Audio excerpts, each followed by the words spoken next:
Olá, meu irmão, minha irmã. Mais uma vez preparamos e apresentamos o programa Voz da Igreja. Obrigado por estar conosco, obrigado por nos assistir, obrigado por nos ouvir, obrigado por fazer parte desta nossa família.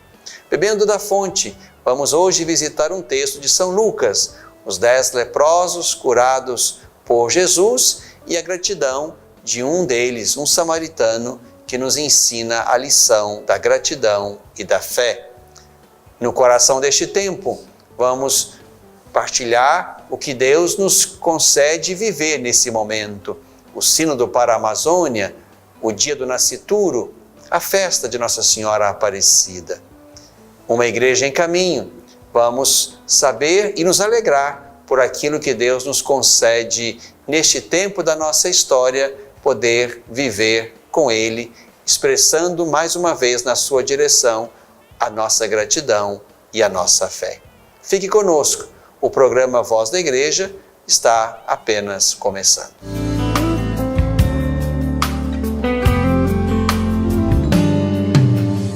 Bebendo da fonte, meu irmão, minha irmã, mais uma vez quero convidar você a mergulhar no mistério da Sagrada Escritura, onde Deus nos fala sempre, nos faz conhecer o seu mistério e revela a nós mesmos o nosso mistério, que encontra luz no mistério de Deus.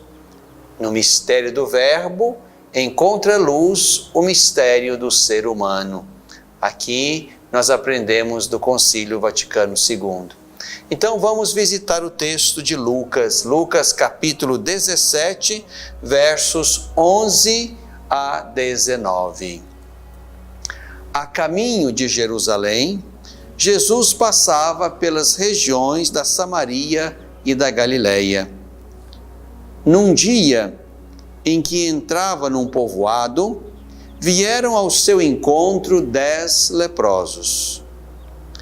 Eles pararam a certa distância e gritaram: Jesus, Mestre, tem misericórdia de nós. Ao vê-los, Jesus disse: Ide mostrar-vos aos sacerdotes. E enquanto estavam a caminho, ficaram curados. Um deles, ao perceber que estava curado, voltou, glorificando a Deus em alta voz. Prostrou-se aos pés de Jesus e lhe agradecia. Era um samaritano. Então Jesus lhe perguntou: Não foram 10 os curados? E os outros 9, onde estão? Não se achou senão este estrangeiro para voltar e dar glória a Deus?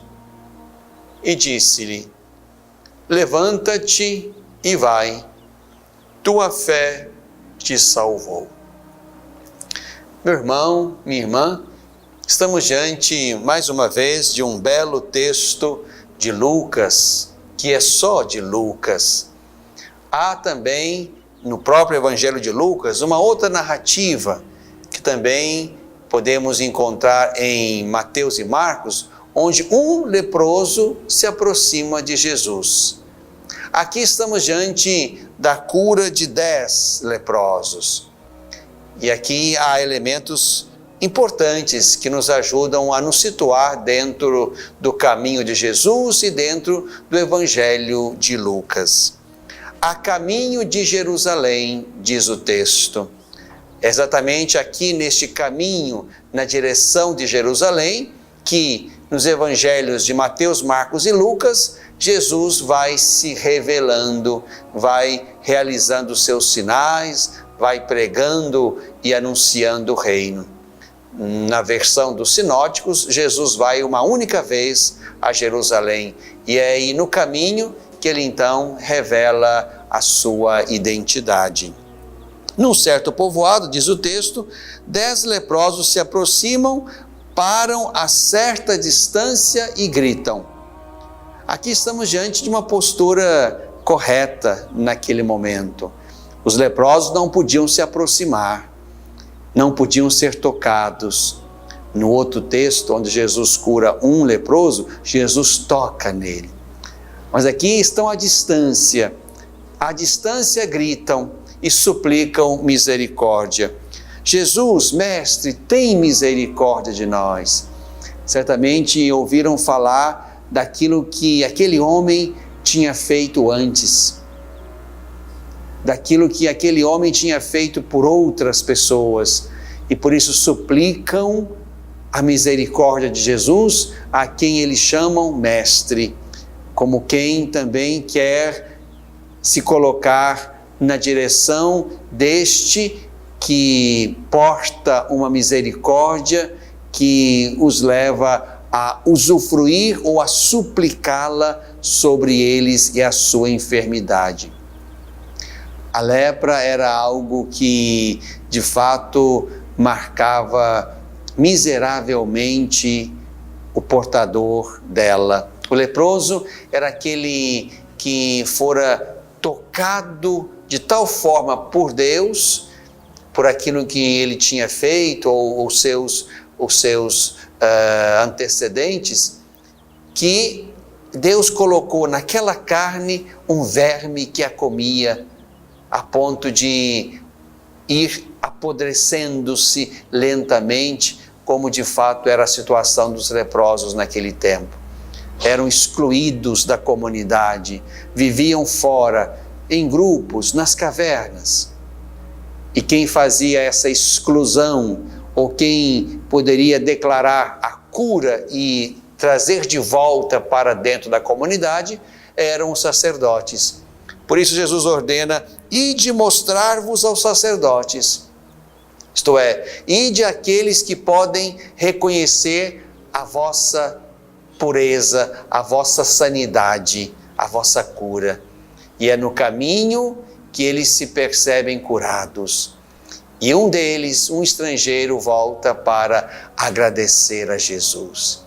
Aqui estamos diante de um movimento bonito, de alguém que reconhece o que Deus fez por ele e volta para agradecer aquele de quem saíra o poder curador, que devolvera agora para aqueles 10 a pureza da carne, a fim de que pudessem ser de novo incluídos na comunidade e no círculo da vida.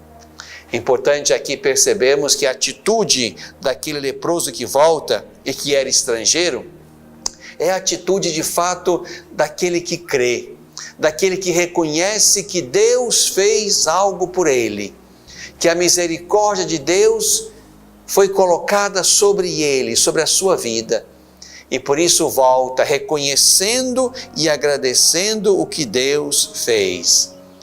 E aqui Jesus confirma esta bonita fé quando manda que ele se levante e vá, e declara que a fé dele o salvara.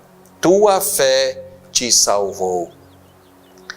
A atitude de gratidão diante de Deus é exatamente, digamos, aquilo que Deus poderia receber de nós. O que de nós Deus poderia receber como alguma coisa que faria bem a Ele? O que nós poderíamos dar a Deus por tudo aquilo que Deus faz por nós, senão a nossa gratidão que nos faz crer mais nele, no seu amor e na sua misericórdia. O que Deus pode esperar do coração humano é exatamente essa capacidade de reconhecê-lo como Deus, de reconhecer a grandeza da sua misericórdia e do seu amor, e se estabelecer ali uma relação de intimidade, de comunhão entre o coração humano que fora tocado e Deus que tocara esse coração. Esta é a única coisa que podemos dar a Deus, irmãos. O nosso coração, a nossa fé. O que Deus faz por nós, faz exatamente para que isto, reconhecido na sinceridade do nosso coração, isso seja um ponto de atração, um ponto que nos leve a Ele, para dentro do seu mistério.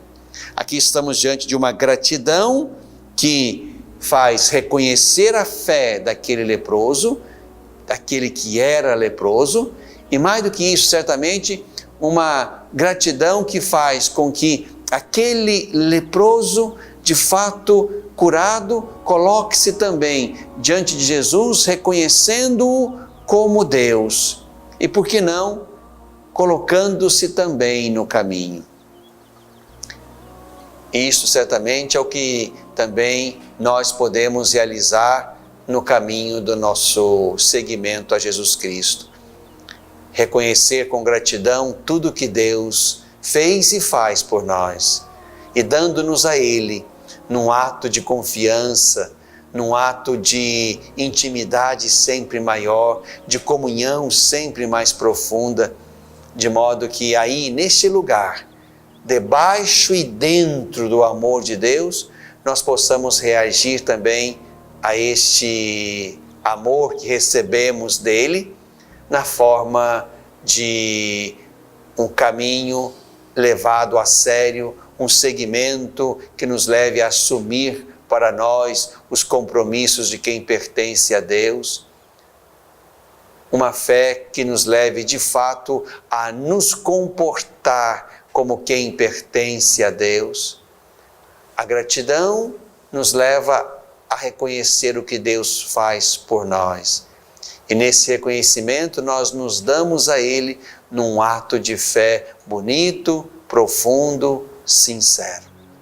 Aprendamos também, irmãos e irmãs, como já nos ensinou o Papa Francisco, aprendamos a agradecer, a dizer muito obrigado, a reconhecer não só o que Deus faz por nós, e reconhecemos isso quando crescemos no ato de fé, mas também aprendamos a reconhecer o que as pessoas fazem por nós, o que os irmãos e irmãs fazem por nós. Exercitemo-nos na gratidão, de modo que reconhecer também o que os irmãos fazem por nós é reconhecer a bondade que existe neles, a misericórdia que existe neles, a delicadeza que existe neles, a compaixão que existe neles e que fora colocada sobre nós. Agradecer faz bem. Agradecer aos irmãos que estão conosco no caminho, agradecer cria amizade e intimidade. Agradecer a Deus por tudo aquilo que Ele faz por nós, nos mergulha no mistério de fé, onde nós reconhecemos que nada somos sem Deus e que o que Deus faz por nós é um convite a uma comunhão sempre mais perfeita com Ele. Uma gratidão que leva à fé, e uma fé que nos leva a reconhecer que sem Deus não podemos nada. Bebemos da fonte.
no coração deste tempo.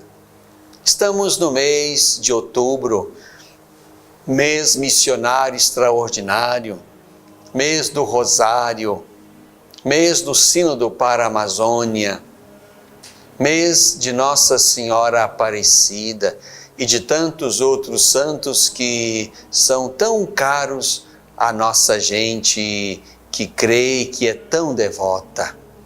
Portanto, neste segundo bloco, queria primeiro convidá-los mais uma vez a rezar pelo Sínodo para a Amazônia.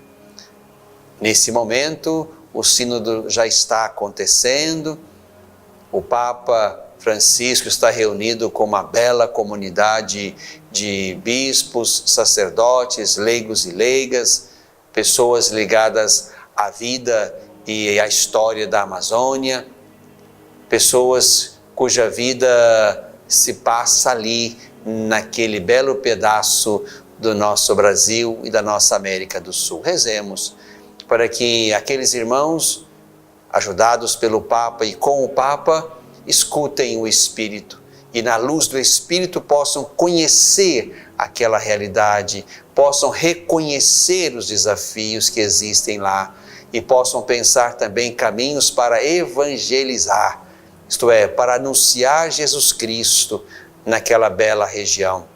E que este anúncio possa de fato converter os corações e ajudá-los a avançar na história, onde também os irmãos e irmãs que moram, vivem e fazem história na Amazônia possam, pela fé em Jesus Cristo, tomar decisões, possam cuidar uns dos outros, cuidar da floresta e, sobretudo, possam ali dar um belo testemunho de pertença a Jesus.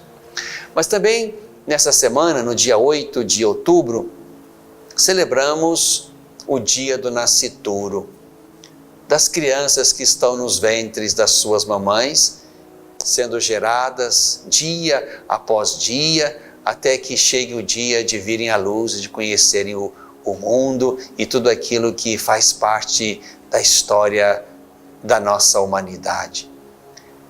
Concluímos uma semana da vida e aqui certamente rezamos, refletimos de novo, tomamos consciência do valor, da preciosidade, da inviolabilidade da vida humana, desde a concepção até a morte natural.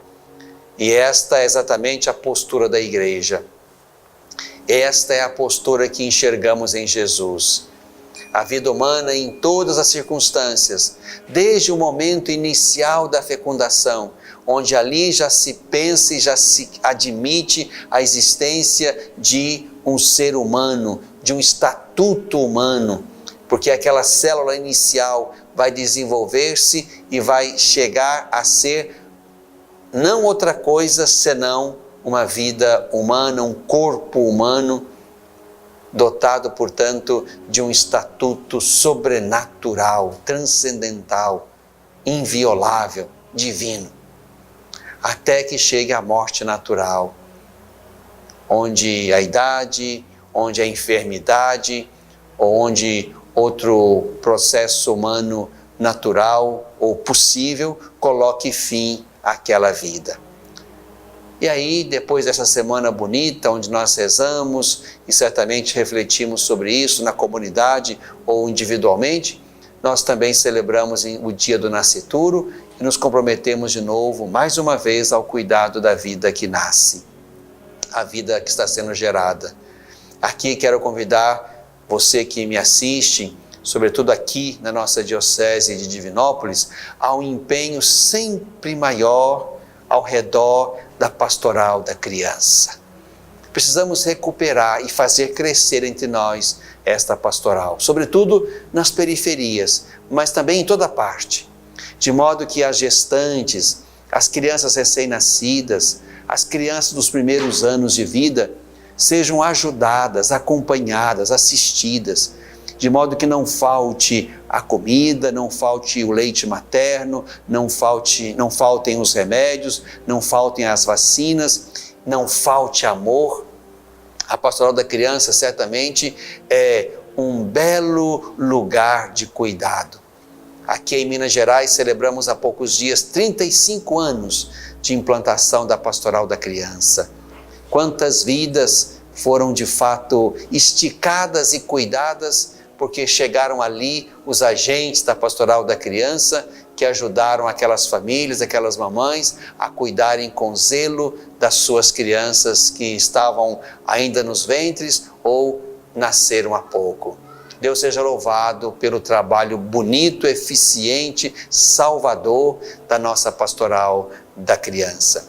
E rezemos, irmãos e irmãs, para que de fato cresça sempre mais em nós, apesar do bombardeio de uma mídia que talvez nos queira ensinar diferente, mas cresça em nós a consciência de que a vida humana é sagrada, é inviolável, é inalienável, ninguém pode tocar neste patrimônio que desde o primeiro momento é de Deus, pertence a Deus e não pode ser tocado, muito menos com a intenção de eliminar ou danificar esta vida no ventre ou fora dele.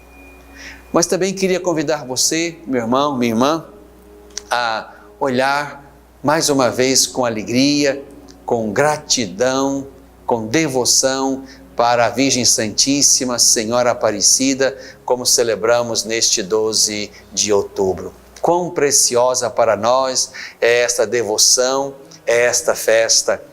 Pode-se imaginar o que de fato se viveu ou se vai viver neste dia 12 de outubro em muitos lugares, em muitas capelas, na zona rural, na cidade, no grande santuário nacional. Quão grande é a devoção do nosso povo brasileiro a Nossa Senhora neste título de Aparecida, como é exatamente o título que nós a invocamos aqui como brasileiros, a quem a Virgem Santíssima também se dignou mostrar-se benevolente e próxima na pequena imagem tirada do rio Paraíba, lá no século XVIII. Aqui, meu irmão, minha irmã, quero convidar você a nos unir em prece pela nossa nação. Aqui não se trata de fazer nada que possa enriquecer ou fazer crescer a santidade de Maria, porque nada podemos fazer e ela já está plena e cheia de graça no céu, como fora na terra. Mas aqui se trata de olhar para essa mãe que nós contemplamos gloriosa e bela no céu e pedir a ela que nos ajude a construir uma nação onde os filhos e filhas de Deus possam viver aqui uma vida digna. Rezar para que a nossa pátria possa encontrar caminhos de justiça, de paz, de prosperidade, de cuidado, sobretudo com os mais pobres e com aqueles que foram esquecidos pelas políticas e pelos políticos, de modo que Nossa Mãe Santíssima nos ajude a tomar consciência do compromisso que temos uns com os outros. Nos ajude a tomar consciência de que precisamos sonhar e construir um Brasil que possa agradar o coração de Deus pelo modo como nós vivemos, como nós de fato estabelecemos entre nós as condições de vida e vida plena para todos, o modo como nós nos relacionamos, o modo como nós dividimos o bolo social, a fim de que todos os irmãos tenham acesso aos bens primários e necessários à vida humana. É preciso rezar para que a nossa pátria encontre o caminho de transparência, o caminho de verdadeira paz, o caminho onde os valores do Evangelho sejam autenticamente buscados e sejam esses valores que determinem as muitas formas de fazer escolhas que ajudem a desenhar a história da nossa gente. Precisamos de políticos, de governantes, de lideranças que, pensando em Deus, construam o caminho que a nossa pátria precisa trilhar. E aqui não se trata apenas de um discurso sobre Deus, mas se trata de um coração tocado por Deus, pela misericórdia de Deus, pela justiça de Deus, a fim de que as escolhas feitas para a nossa pátria tenham como pano de fundo, como inspiração mais profunda, o próprio Deus, a sua misericórdia, a sua justiça, a sua compaixão, o seu cuidado com a vida humana, como Deus sempre demonstra na nossa direção. Por isso, que a Virgem Santíssima olhe por nós, olhe pela nossa gente, pela nossa pátria, pelos nossos governantes, que nós não sejamos enganados, que nós não sejamos um povo que se deixa levar facilmente por ideologias, ideias ou quaisquer outras formas de engano que nos queiram exatamente roubar do nosso belo futuro, que é aquele de uma grande nação, uma pátria de irmãos, onde possamos conviver na concórdia, na paz, no cuidado, onde todas as pessoas e famílias e comunidades sejam assistidas nas suas demandas humanas, sociais, e isso certamente é o reino de Deus que se vai construindo aos poucos nas estruturas também do mundo e da nossa pátria. Que Maria, a Mãe de Jesus, a Senhora Aparecida, abençoe ricamente o nosso caminho, a nossa história, e que ela alcance de Deus para nós tudo de que precisamos para darmos conta de construir uma pátria de irmãos no coração deste tempo.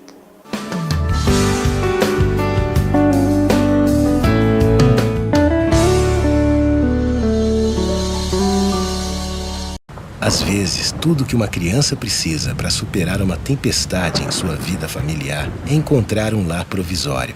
Uma família que a acolha por um tempo, enquanto sua própria família se reestrutura para recebê-la de novo. Essa é a proposta do Serviço Família Acolhedora: transformar as dificuldades de hoje em possibilidades de futuro. Serviço Família Acolhedora. A tempestade passa, a vida continua. Participe e faça a diferença.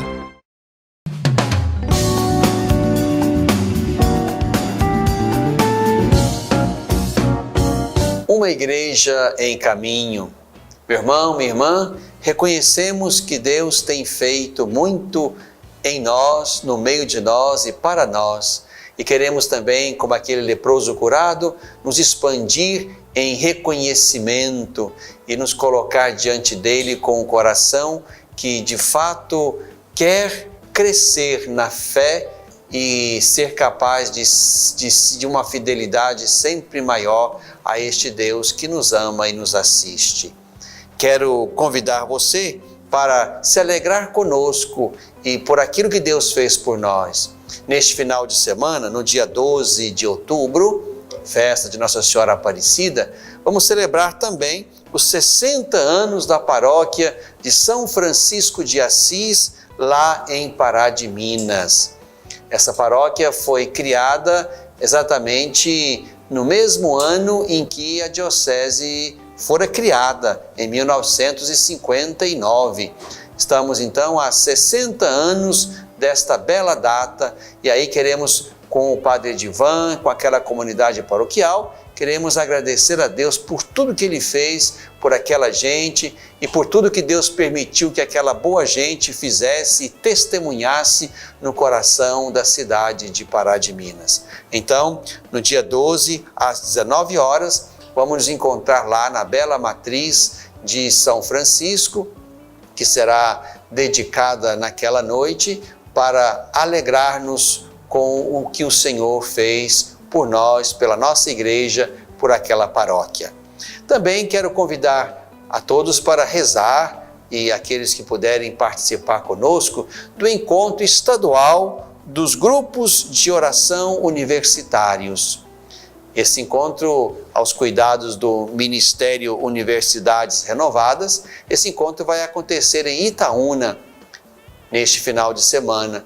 E vamos nos encontrar lá, portanto, no domingo. Então, os que fazem parte, os estudantes, os universitários que fazem parte dos GOUs, grupos de oração universitários, estão convidados a estar conosco neste final de semana para rezarmos, refletirmos e, mais uma vez, podermos retomar esta bela presença cristã lá no coração das universidades, onde mesmo com um tempinho muito breve, aqueles jovens se reúnem, rezam, confraternizam, estabelecem laços de amizade, de fraternidade, que são importantes no meio daquele ambiente. Venha participar conosco, se você é universitário, já faz parte de um grupo de oração universitário ou quer conhecer um pouco mais sobre isso para começar também um grupo aí na universidade, na faculdade onde você estuda. E quero também já me alegrar com os jovens da paróquia de São Francisco em Pará de Minas e da paróquia de São Sebastião em Araújos, que serão crismados neste domingo, 13 de outubro. Quero me alegrar com eles, com as suas famílias e com essas comunidades, porque esta unção vai gerar também no coração dessas paróquias muitos e bons agentes ungidos pelo Espírito para a missão neste tempo. Uma igreja em caminho.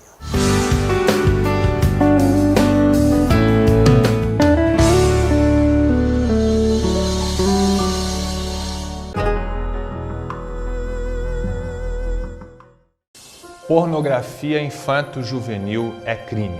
Todo aquele que produz, vende, publica, divulga de qualquer forma ou até mesmo armazena vídeos ou fotos pornográficas de crianças e adolescentes pratica crime grave e está sujeito a uma pena de até 8 anos. Se você teve contato com esse tipo de material pelas redes sociais, jamais passe adiante.